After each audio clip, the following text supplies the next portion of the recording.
आपसे पूछना कि आज हम कितना पढ़ सकते थे। रामायण, रामायण किसने रचना किया भैया? किसने? वाल्मीकि, महर्षि वाल्मीकि। वाल्मीकि, वाल्मीकि कैसे रहेगा ना, अंदाजे कभी कभी सही हो जाता है, कभी गलत हो जाता है। वाल्मीकि जी ने महाभारत रामायण की रचना किया। प्रारंभ में इसमें श्लोकों की संख्या जो थी 12,000 थे, लेकिन बाद में इसमें कितना हो गया? 24,000। कितने हजार हो गए? 24,000। ठीक है। रामायण के जो खंड है, क्या है? खंड है, उन्हें क्या कहा जाता है? भाग बोले तो लेसन। रामायण एक तरह का लेसन समझिए। देखिए, उस आज के चीजों से मिला लीजिएगा तो समझने में आसानी होगा। हम भाग पढ़ाते रह जाएंगे, समझ लेसन बोलेंगे तुरंत समझ में आएगा। कितना लेसन है? 7। इसके लेसन को क्या कहा जाता था? कांड। क्या कहा जाता है? कांड। कितने कांड है? 7। अब इसमें दो ही चीज पूछता है, सबसे बड़ा कांड कौन सा है? युद्ध कांड। सबसे बड़ा कांड युद्ध कांड। और सबसे महत्वपूर्ण कांड कौन सा है? सुंदर कांड। कौन सा कांड? सुंदर कांड। अक्सर देखते होंगे पंडित जी आते होंगे, क्या है भैया? तो सुंदर कांड हो रहा है, यज्ञ वगैरह होगा बहुत बड़े पैमाने पर, और पंडित जी एकदम लय में गाएंगे एकदम बढ़िया सुंदर कांड। समझ में आ गया कि नहीं आ गया? तो रामायण के खंडों को क्या कहा गया है? कांड। कितने कांड है? सबसे बड़ा कांड युद्ध कांड। कौन सा कांड? युद्ध कांड। कौन सा कांड? युद्ध कांड। मटेरियल में नहीं लिखा होगा तो आप लोग लिख लेंगे वहां पे कांड में। और सबसे महत्वपूर्ण कांड सुंदर कांड। कौन सा कांड? सुंदर कांड। कौन सा कांड भैया? सुंदर कांड। आप लोग भी अपने घरों में सुंदर कांड वगैरह करा सकते हैं। पूजा पाठ अच्छी चीज है, पूजा पाठ कराना चाहिए। कम से कम जोने बहाने जिस दिन तक पूजा रहता है आदमी, कम से कम वो दिन कोनो गलत काम नहीं करता है। सबसे बड़ा तो फायदा इंस्टेंट दिखता है, आगे हो ना हो, लेकिन कम से कम उस दिन आदमी कुछ नहीं करता है। जिसके घर में हरि कीर्तन होता है या यज्ञ वगैरह होता है, या मुस्लिम में जिनके घर में कुरान खानी होता है, कम से कम वो उस दिन कुछ गड़बड़ नहीं करता है। भाई आज पूजा पाठ है, बताओ यहाँ ये कांड। अब देखिए, महाभारत रामायण जो है ना, ये तो है भैया क्या चीज? एक काव्य है, लेकिन एक्चुअली रामायण एक लीला है। लीला मतलब समझते हैं, मैच फिक्सिंग। पहले से रामायण में हर चीजें क्या थी? फिक्स थी। लेकिन हमारे देश की शिक्षा व्यवस्था इतनी चौपट कि हमें और आपको समझने का मौका ही नहीं दिया, और इसे एक धार्मिक किताब बन के रख दिया। रामायण को अक्सर कहा जाता है राम लीला। देखते हैं, ये राम जी की क्या थी? लीला थी। राम जी की क्या थी? लीला। अगर आप इसके छोटे से छोटे चीजों को अगर आप समझेंगे, कोई भी चीज को अगर समझेंगे, छोटे से छोटे चीज को, तो आज के जीवन में आपको बहुत सारी चीजें सीखने को मिलेगी। अच्छा ये बताइए, राजा दशरथ जी की पत्नी थी, वो कौन सी पत्नी थी जिन्होंने रथ में उंगली डाल के उनसे वचन मांगे? कौन थी? कैकेयी।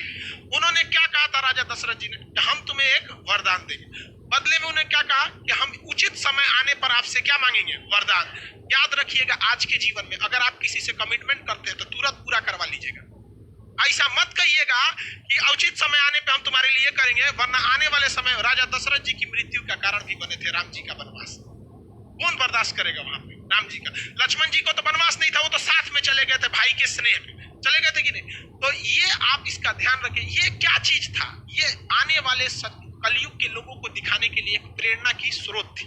देखिए, आज उन सबको पता था भगवान जी को आने वाले समय में एग्रीमेंट वगैरह बहुत होगा, बिजनेस आगे जाएगा, जीएसटी वीएसटी, तो कैसे खुल के थोड़े बोलेंगे कि एग्रीमेंट में ऐसे मत करना। वो दिखाया गया था कि इस लीला को समझिए, और अपने आने वाले जीवन में 100-200 साल, हजारों साल बाद आप इस जीवन में याद रखिएगा कि अगर आप किसी के प्रति एहसानमंद है तो उसका एहसान तुरंत चुकाइए। उसको अगर फ्यूचर पे टालेंगे तो हो सकता है कि आपको ऐसा जगह आके चोट देगी, फिर आपको भी काम खत्म हो जाएगा यहाँ पे।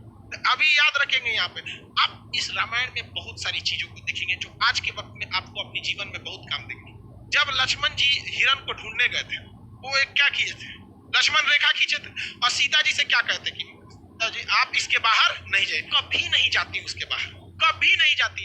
यदि रावण साधु का भेष नहीं बनाया होता तब। तो ये क्या संदेश देना चाहता है? कि हर साधु के भेष में समझा आया हुआ व्यक्ति सन्यासी नहीं होता है। कलयुग के भेष में अगर कोई भी आपका साधु बन के आता है तो हो सकता है कि वो आपके लिए लक्ष्मण रेखा पार कराने के लिए आया है। इसलिए आंख बंद करके भरोसा नहीं कीजिएगा, क्योंकि सीता जी जैसी जब वो भगवान की पत्नी जब धोखा खा सकती है, तो हम जैसे तुच्छ मानव लोग की औकात कौन सी औकात है हमारी? और आज भी देखिए, आपको तांत्रिक लोग किसी नाम पे आपको ठगेंगे। ये एक लीला है। लेकिन हमारी सिस्टम में जब अंग्रेज आए थे तो इस तरह से पढ़ा के गए कि हमारे और आपके दिमाग पे एक ताला मार दिया कि बौद्ध ग्रंथों में कुछ भी है तो आप इसे नहीं पढ़ेंगे, क्योंकि आपके दिमाग पे ताला मारा गया है कि आप हिंदू हैं, आप मुसलमान हैं, आप सिख हैं। अरे भाई, महात्मा बुद्ध ने कह के गए थे क्या कि हमसे तुमको कोई भी, बौद्ध लोग ही हमसे अपनी तमन्नाओं को मांगना या हमारी मन्नत मांगना, अगर कोई मुस्लिम या हिंदू हमसे कोई प्रार्थना करेगा तो हम पूरा नहीं करेंगे। क्या मर्यादा पुरुषोत्तम राम कहते क्या कि अगर हमसे कोई सच्चे दिल से मुस्लिम अगर हमसे अपनी प्रार्थना करेगा उसने मुसीबत में तो हम उसकी पूजा नहीं, की प्रार्थना को नहीं सुनेंगे, कहेंगे भाई तुम मुस्लिम है, क्या कहेंगे? नहीं। लेकिन हम लोग 200 साल तक अंग्रेजों के गुलाम रहे। देखिए, मुगलों के वक्त में भी हमारी संस्कृति आँच आई थी, मुस्लिम शासक के वक्त आई थी, लेकिन उन लोग की सोच दूरदर्शी नहीं थी, वो केवल हमारे सामाजिक क्षति किए। लेकिन जब अंग्रेज का शासन आया ना, मेंटली बर्बाद कर दिया, जिसका खामियाजा आज भी हमें भुगतना पड़ता है। जबकि ये साफ संदेश था राम जी का कि देखिए, हमारी खुद की पत्नी भी धोखा खा सकती है, तो आप आदमी खींच दे। इसलिए जब कभी भी कोई धार्मिक चीज में अगर आए तो उसे एक बार जांच परख लीजिएगा। हम ये नहीं कहते कि सब गलत है, लेकिन जांच परख जरूर लीजिएगा।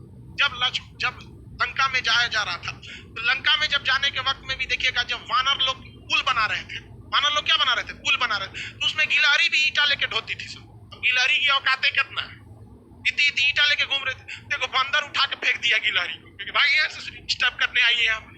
तो राम जी के पास गिरी थी और उसको टोट लग गया।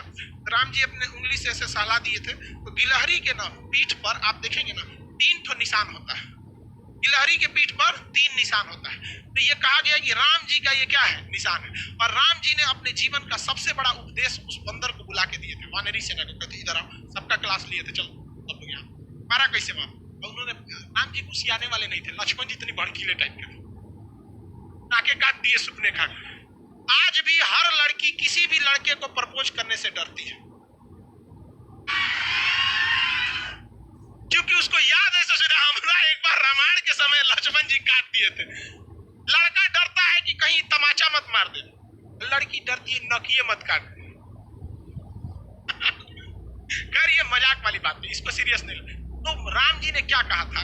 देखो, मायने ये नहीं रखता है कि तुम कितना किए हो, मायने ये रखता है तुम कितना कर सकते हो। बंदर लोग जो है, वानरी सेना, तुम्हारी क्षमता ज्यादा है, तुम बड़े बड़े पत्थर को उठा सकते हो, लेकिन गिलहरी ने उतना बड़ा पत्थर उठाया जितनी इसकी औकात थी। इसलिए अगर कामयाब होना चाहते हो तो ये मत सोचना आज के समय में कि तुमने कितना पढ़ाई किया, बल्कि अपने आप से पूछना कि आज हम कितना पढ़ सकते थे।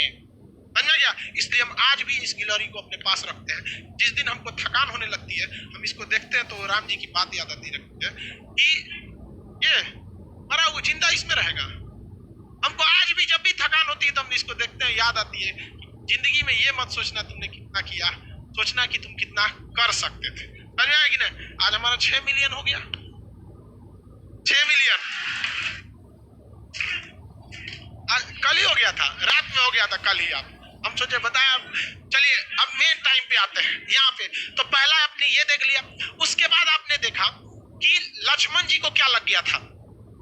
तीर लग गया था, और शक्ति बाण के नाम से वो तीर था, बहुत खतरनाक, उसमें मंत्र वगैरह था। पहले के जमाने में तीर खतरनाक नहीं थे, मंत्र खतरनाक थे, उसको कुछ पढ़ के मार देता था रावण वगैरह मार यहाँ पे। तो आप जरा देखिए, राम जी के अपने भाई को जब तीर लगा था तो राम जी विष्णु भगवान के अवतार थे। एक बार राम जी उस तीर लगे हुए जगह पे हाथ रख देते तो क्या वो जख्म सही नहीं हो जाता?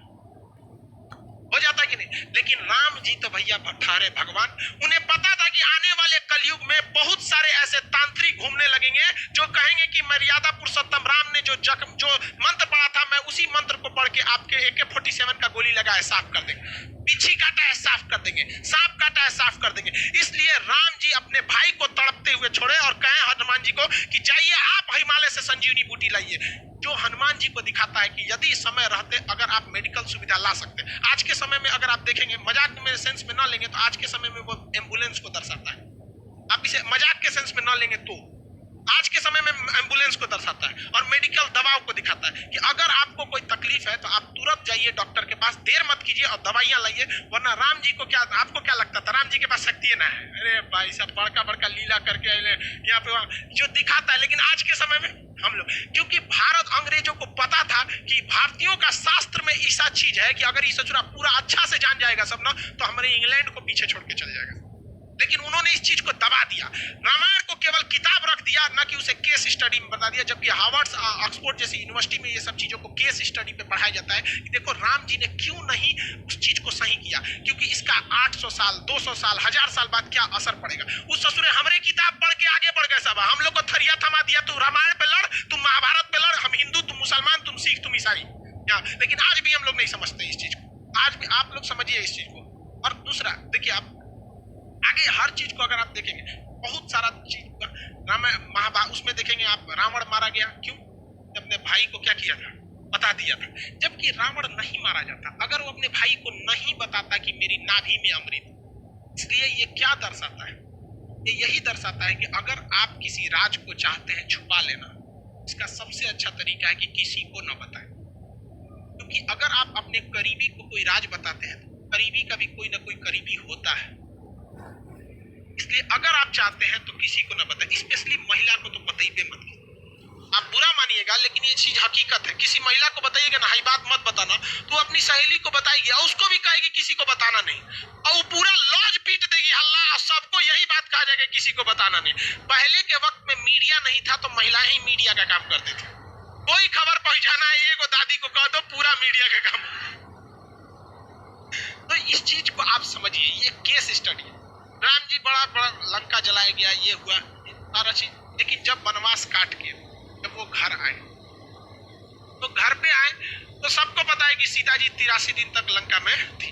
लेकिन रावण को श्राप भी तो था कि अगर वो सीता जी को गलत नियति से टच भी करता है तो भस्म हो जाए, था कि नहीं था? पूरी दुनिया जानती थी कि सीता जी एकदम पवित्र है। लेकिन जब वो अयोध्या पहुंची तो राम जी लोगों ने सवाल उठा दिया कि सीता जी को अग्नि परीक्षा देनी पड़ी। सवाल उठाया गया था कि नहीं उठाया? तो राम जी कभी नहीं चाहते थे कि वो अपनी पत्नी जगत जननी मां सीता को वो अग्नि परीक्षा में बैठाए। लेकिन समाज में आकर उन्होंने कहा कि 90% लोग को विश्वास है कि सीता जी क्या है, एकदम पवित्र है। इवन कि अशोक वाटिका में रावण रखा था तो उसके अंदर भी बहुत ज्यादा इंसानियत थी। और कहा भी, मतलब एक रावण के, बहुत से लोग रावण की इंसानियत को भी कहते हैं और कहते भी है कि सीता जी को पवित्र लौटाया गया था। तो ये राम जी की मर्यादा, राम जी की बहादुरी तो थी ही, लेकिन इससे कहीं ज्यादा रावण की इंसानियत भी थी। और जो दशहरा के दिन रावण को जलाते हैं तो एक कोटेशन आता है, ये रावण भी बोलता है, मुझे आग लगाने वालों जरा ये बताओ इस भीड़ में राम कौन है। लेकिन हम लोग दशहरे में उस रावण को जलाते हैं। हकीकत देखिएगा तो उससे नीच और आदमी आज हम लोग बन के बैठे। हम लोग से कहीं ज्यादा इंसानियत उस रावण में था उस वक्त। लेकिन राम जी अयोध्या आए ना तो 90% लोगों को पता था, 90% लोग खुश थे कि आज हमारे मर्यादा पुरुषोत्तम राम आ गए। लेकिन उस समय भी लोगों की कमी नहीं थी, लोग की कमी उंगली उठाने की नहीं थी। लोगों ने भगवान पर उंगली उठा दिया और भगवान ने सोचा कि चलो ना हम अग्नि परीक्षा दे देंगे, जगत जननी मां सीता तो पवित्र ही है, अग्नि परीक्षा में क्या हो जाएगा, सफल तो हो ही जाएंगे। हुआ भी वही, मां सीता अग्नि परीक्षा में बैठी और कहा गया भैया अगर पवित्र रहेंगी तो आग नहीं जला पाएंगी और अब अपवित्र है तो आग जला देगी। क्या सीता जी को आग जला पाई थी? नहीं। लेकिन हुआ क्या उसके बाद, जब सीता जी आई तो रोती। ये दुनिया से मतलब नहीं था, ये राम आपसे मतलब था। राम जी आपने ही जब हम पे कह दिया अग्नि परीक्षा के लिए तो ये दुनिया मेरे किसी काम के नहीं। वो धरती माँ से जन्मी थी और धरती माँ में समा गई। जो क्या दर्शाता है कि जीवन में आप कितने भी बढ़ जाइएगा लोग आप पे उंगलियां जरूर उठाएंगे। जब राम जी को नहीं छोड़ा लोगों ने उंगली उठाने में तो हमारी और आपकी क्या औकात है। और ये यही बताता है कि राम जी अगर उन 10% लोगों को डांट देते ना, चल भाग यहाँ से, तो माँ सीता को अग्नि परीक्षा नहीं देनी होती। लव और कुश को छोड़कर मां सीता कभी नहीं जाती, बचपन में बेचारे रोते रह गए। इसलिए अगर 2 कौड़ी के लोगों को अगर खुश करने के चक्कर में रहेंगे तो आपका अपना जीवन बर्बाद हो जाएगा। राम जी का पूरा परिवार बर्बाद कर दिया इन 2 कौड़ी के लोगों ने यहाँ पर। इसलिए जीवन में याद रखिएगा, जब भी आगे बढ़ेंगे लोग आप पे सवाल उठाएंगे। लेकिन हमारे अंग्रेजों ने ये बर्बाद कर दिया। आज किसी मुसलमान को कहिएगा ना रामायण की तुम्हें पाठ सुनाते नहीं सुनेगा। और इवन कि आपको अगर कोई कुरान की बात सुनाएगा तो आप अगर दूसरे धर्म के तो आप भी नहीं करेंगे। ये कोई किसने ये जहर बोया हमारे अंदर, किसने? भाई साहब ये 200 साल जो अंग्रेज गए सब ना, अंग्रेज भाई साहब बहुत दिमाग वाले थे। वो लोग को पता था कि भाई साहब तलवार की ताकत से, देखिए मुगल जब आए थे सब तो वो तलवार से लोगों को काटे थे सब, और अंग्रेज आए सब तो कलम से लोगों को काटा गया। और वो खुद लिख के गए थे, the power of pen is more than the power of sword. कलम की ताकत तलवार से ज्यादा होती है। हमारा वैचारिक नपुंसक बना के चले गए सब अंग्रेज, हमारी शिक्षा व्यवस्था को बर्बाद कर दिया। दिया। और इसे लड़ने का काम किया था राजीव दीक्षित ने, और इसमें किसी न किसी की चाल थी जिन्होंने राजीव दीक्षित को आकस्मिक मृत्यु कर दिया, और जो हमारी वैचारिकता को एक ग्लोबल लेवल पर ले जा रहे थे। तो खैर, आप भी समझते हैं, इस सब चीज में मत पड़िएगा, धार्मिक चीजें गलत होती है, लेकिन हम लोग इसके शिकार हुए हैं, हम लोग को शिकार बनाया गया है ये अंग्रेजों ने। दूसरों को समझ में नहीं आता, धीरे धीरे विकास होगा। लेकिन आप अगर समाज को देखेंगे ना, तो समाज का एक ऐसा हिस्सा है जो अब इस सब चीजों से हट रहा है। उसे नहीं मतलब है कि धार्मिक चीजें क्या है, हिंदू सिख ईसाई क्या है, वो अब इंटेलेक्चुअल पे जा रहा है। लेकिन समाज का एक हिस्सा ऐसा भी है जो ससुरा इसमें और ज्यादा क्या होते जा रहा है, बनते जा रहा है। अगर आप पढ़े लिखे हैं, आप इस चीज को समझिएगा। तो रामायण क्या है, एक तरह की लीला है जो बताता है कि भाई साहब, आप सबको संतुष्ट नहीं कर सकते। बेहोश हो गया क्या कोई? अभी के समय में मोदी जी सबको बना रहे हैं। देखिए बाबू, आप ध्यान से समझिए, ऐसा नहीं है, बैठिए। देखिए, अगर आप पॉलिटिकली देखिएगा तो शायद हम और आप भी अगर प्रधानमंत्री रहेंगे ना, तो शायद बहुत मुश्किल हो जाएगा हमारे और आपके करने के, क्योंकि वहां बैठे हुए आप लोग, आप जैसे सोचिए, वहां बैठे आपको बैठने के लिए सीट नहीं मिला है, यहाँ लड़के जमीन पे बैठे हैं, आपकी शिकायत है गेट खोलना, लेकिन सब अपनी शिकायत जानता है, किसी को पता हमारा सामने तकलीफ कुछ। तो जब आप एक बड़े लीडर हो जाते हैं ना, और रही बात मोदी जी की, कहते हैं कि मोदी जी भी मतलब ये कर रहे हैं, सबसे बड़ा इस देश में करप्शन का काम किसने किया था? अंग्रेजों ने किया था। देखिए ध्यान से, उन्होंने किस तरह से चोट किया था। उन्होंने क्या किया कि जब भारत में कहीं भी गलत काम होता था और कोई भी व्यक्ति उस गलत काम के खिलाफ आवाज उठाता था, तो उसके घर को जला देते थे अंग्रेज, और उनको अंडमान निकोबार में ले जाके फांसी दे देते थे। और ये काम उन्होंने 200 साल तक किया। 200 साल में 4 पीढ़ियां आ जाती है, क्योंकि एक पीढ़ी व्यक्ति की लगभग 50 मानी जाती है कि 50 साल के बाद आदमी किसी काम का नहीं रह जाता है। तो 4 पीढ़ियों के अंदर अंग्रेजों ने थोड़ा थोड़ा स्वीट पॉइजन देते गए कि तुम गलत के खिलाफ आवाज मत उठाओ, मत उठाओ, मत उठाओ, तुम्हारा घर तोड़ दिया जाएगा, घर जला दिया जाएगा, फांसी दे दिया जाएगा, जेल डाल दिया जाएगा। 4 पीढ़ियों के बाद जब हमें आजादी मिली, तो हमारे अंदर वो डीएनए में ये डर घुस चुका है। हमारे सामने हमारे गांव का 2 कौड़ी का मुखिया नाली बनाता है तो उसमें 12 का सीमेंट का मसाला डालता है, लेकिन हम आवाज नहीं उठा पाते हैं। अगर हर गांव से आवाज उठने लगे तो किसी के बाप की औकात नहीं जो गलत काम कर सके। करप्शन तो हम लोग बढ़ाते हैं, हमें डर है। हम सवाल उठाते हैं अपने प्रधानमंत्री पे, हम सवाल उठाते हैं मुख्यमंत्री पे, अपने पे सवाल उठाएं कि हमारी औकात नहीं है कि हम अपने मुखिया के सामने आवाज उठा सके। और ये जो लोग कहते हैं करप्शन वाले, ये गांधी को गाली देते हैं। गुलामी में वही गांधी था जो अंग्रेजों की महारानी के खिलाफ आवाज उठा दिया था कि तुम गलत हो, और हम लोग अपने मुखिया के खिलाफ आवाज नहीं उठा पाते। ये वैचारिक नपुंसक बना के चले गए अंग्रेज हमें।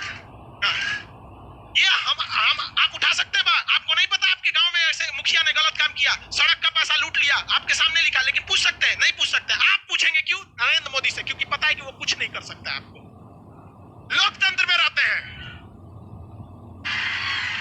लेकिन मुखिया के सवाल नहीं पूछ सकते। जानते हैं मुखिया कल को उठवा लेगा आपसे, उठवा लेगा कि नहीं उठा लेगा? आप नीतीश कुमार को गरिया देते हैं, क्योंकि जानते हैं कि वो बेचारा, उनको संविधान ने हाथ बांध के रखा है, कुछ नहीं कर सकता। अपने गांव के वार्ड मेंबर को कुछ नहीं कर सकते। उठा लेगा, राते को धो देगा 4 लाठी, शांत दे देगा, और सब गांधीगिरी निकल जाएगा वहां। जिस दिन भारत के 120 करोड़ 130 करोड़ लोगों के 260 करोड़ हाथ एक साथ अगर उठ जाए करप्शन के खिलाफ, किसी के बाप की औकात नहीं है जो भारत मां का 1 रुपया लूट के दिखा सके। लेकिन हम लोग क्या कर सकते हैं? हमारे जैसे टीचर ज्यादा जान फड़फड़ाएगा तो मरवा देगा सब ससुरा हमरों को। राजीव दीक्षित भी अंग्रेजों के खिलाफ ऐसे ही उड़ रहे थे। वो 200 साल पहले की चीजों को उठाए थे, हमारे उड़ा देगा सब। यहाँ पहले ही 6-7 को बम चल चुका है। लेकिन ऐसा नहीं है हमारे। आप देखिए, बम चलने से पहले भी जो मेरी विचारधारा थी और आज भी वही है। हम जितना हो सके अंग्रेजों ने जो जहर दिया था उसको निकालने का हम काम करेंगे। आखिरी सांस तक जब तक रहेगा, इन अंग्रेजों की जो वैचारिक गतिरोध हमारे साथ दे के गए हैं उसे निकालने का कोशिश करेंगे।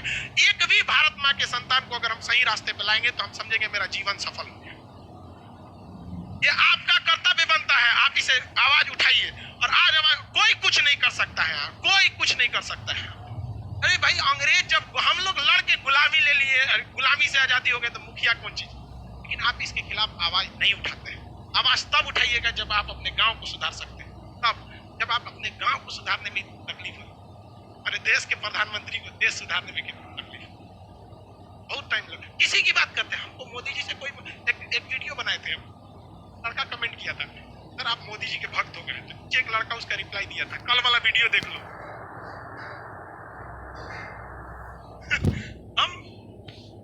काम नहीं करते, हाँ या ना। जब जब कोई गलती सरकार से होती है, किसान आंदोलन जी हम सीधा विरोध कर देते हैं, चाहे अगर गलत है तो गलत, सही है तो सही, बीच वाला रास्ता हम अंग्रेज वाला काम नहीं करते हैं, नहीं होता है। आप भी आवाज उठाइए। तो आप मेरे ख्याल से आप रामायण समझ गए, हाँ, इसको कहानी मत समझिए, क्या ये लीला है, समझ आ गया लीला, तो कहते हैं राम लीला।